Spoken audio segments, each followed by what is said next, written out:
Hello, hello, and welcome to week 3 of Lift the Conversation. My name is Chrissy Etheridge, founder of Lift the Veil, and I am so grateful you're here.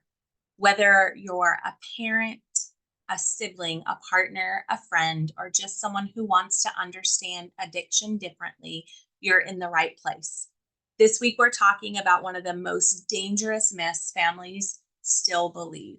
They have to hit rock bottom first. So let me go ahead and share my screen and we will get started.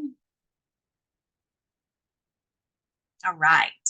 So they have to hit rock bottom first. This is probably a myth that you've heard before. We're going to dissect this down and really understand why this is so dangerous.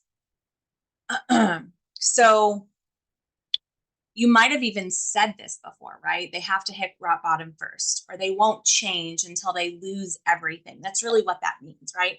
It's a belief that's been reinforced by movies, old treatment models, and the helplessness we feel when someone we love keeps using. But just because it's common doesn't mean it's true or even helpful. Let's take a minute. Has anyone here ever believed this myth? You can drop a yes in the chat if it resonates with you. You can get a journal out like I do very often and, write down a lot of the conversations that we're having. So, definitely, have you ever believed this myth? Thank you so much for just absorbing that, thinking about it, processing it, because this is really important, uncovering our bias.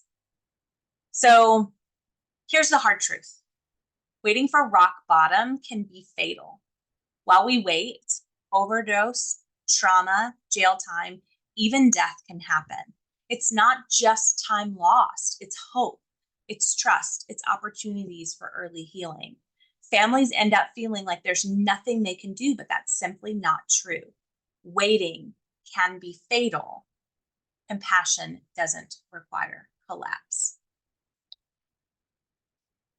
So just kind of think about like how long does the rock bottom time get to, right? I often think about William and I think about the issues that he uncovered and how long it took for him to get to that phase where he almost lost everything. And he actually ended up dead. He lost everything, right? He lost his life.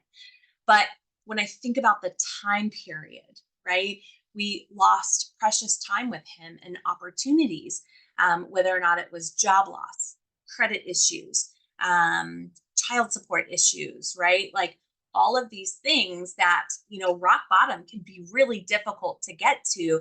Not only can it just be fatal, but let's say those people, that are suffering from addiction don't have a fatal overdose. But what about all the other things that they lose in the meantime, right? Compassion, in the early phases doesn't require collapse. So just be careful with that. So the truth, addiction isn't passive. It's progressive. It often begins subtly, hiding in stress, coping, or secrecy. What matters is that people can recover before a crisis. Addiction, you can help too, even in the early stages. That's what Lift the Veil is all about. Addiction exists on a spectrum, from occasional use to full dependence, right? Recognizing the gray areas can save a life. So research shows that early intervention improves outcomes in nearly every measurable way. So what does early support actually look like? What can you do now, right? So honest, non-shaming conversations, loving and consistent boundaries, offering resources and staying engaged, and educating ourselves like you're doing right now. So in our Mighty Networks group, we have the Lift the Veil Advocate Program in lesson 1.4, and I show you how to walk through that on the slide to get to that phase. If you're not a part of the Mighty Networks group yet, and the completely free community, stay tuned until the end and we'll show you how to join. But in lesson 1.4 in the spectrum of use, we talk about the fact that most people don't jump from casual use to addiction overnight. Families who know how to spot early signs, can often offer help before a crisis ever hits. So let's reflect together, right? um, as we kind of think about this, what does honest and non-judgmental conversations mean? It means being aware of what's happening. Go back to last week when we talked about red flags and issues that are already becoming more and more obvious now that you're learning about addiction. We talk about how to set loving but firm boundaries, right? Last week we talked about a lot of myths, and we talked about overreacting or just taking over, right? And so that's not loving and firm boundaries. That's just taking over and not asking the person suffering from addiction to be an active part in the conversation. But, after you educate yourself about addiction, then you know what support options to offer, and you have to stay consistent, right? So we're watching for those gray areas, and we talked about that last week. And then again in this week when we talk about 1.4 spectrum of use, when there's those gray areas of very high functioning addiction that often can hide in plain sight. So have let's reflect, right? Let's pause, take a moment, and really figure out, have I ever waited for someone to hit rock bottom? And what happened if that was the answer? You can also reflect on other questions. What signs am I seeing right now that might need action in my loved one? And kind of a more challenging question: what would supportive look like for me in a dark season? You might not be suffering from addiction, but you might have already had a dark season. And we linked in week 1 and throughout all of our education that addiction is not the problem. What it's underlyingly masking is the problem, right? That's the dark season. And so you might not have reached for that substance to help you cope, or maybe you have, but what would it have looked like for you if someone in your dark season would have stepped up and said, I'm here to help? So drop the answers in the chat or just write them down privately. This isn't about judgment. It's about learning how to show up differently. So our free resource for the week is Rethinking Rock Bottom. We've created a companion guide this week. It covers the root of rock bottom myths, research back alternatives, and reflection prompts and next steps. And you can download it in the event section in our Zoom Mighty Network group by going, and if you're not a part of it, please go to community.ltvproject.org. Go ahead and just sign up for your own. It's totally free. You just have to enter in with your name and your email, and then you've got free access to our group.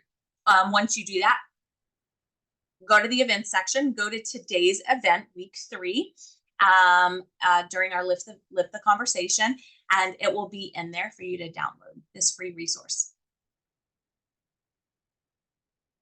So if this conversation resonated with you, I invite you to join our Mighty Networks group. I've already showed you how to do it. We do weekly Zoom sessions like this, free educational tools, and we're with a group of people who get it.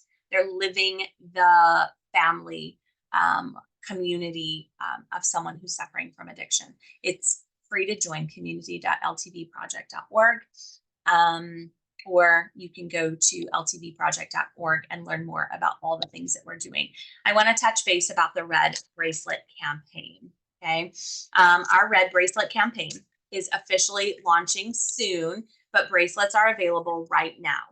So each one honors someone affected by addiction and helps spread awareness. Every purchase supports education, outreach, and family healing tools. You can order yours today by going to ltvproject.org/Red Bracelet Campaign.